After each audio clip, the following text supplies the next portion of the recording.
Now we'll try to learn how to make line charts. Another way to compare our data is by the use of line chart.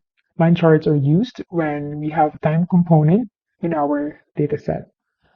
In this example, we'll try to use the company data set over here with its revenue from 2015 to 2018. You have to first select your data, just like what we did in bar chart and column chart, for us to be able to create a line chart. And then we will utilize the insert tab here and select this option here, which is for line chart.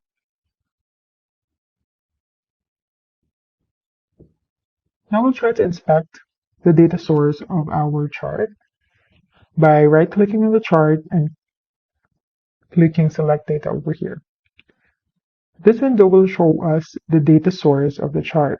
So here we see the data range, which is the selected table over here.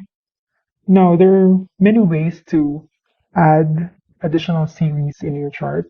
One way is to update the data range here. So you can actually just select another set of cells over here so that your chart will be updated as well. As you can see, we have added another line here, and we can also see it here in the list of series over here.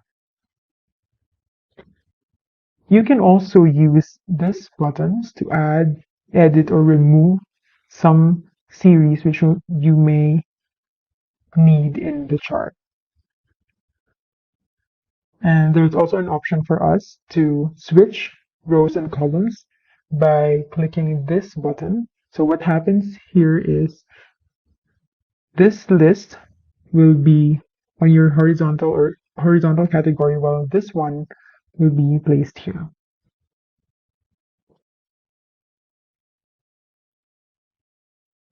Now, the way to update your horizontal labels, you can select this and select the list of cells that you want to be your label.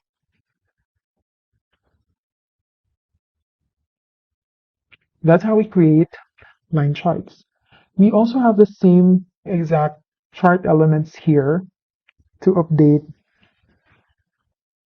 the information on your chart. So you can also select this to add title, or select this to include legends, or add or remove grid lines using this button here.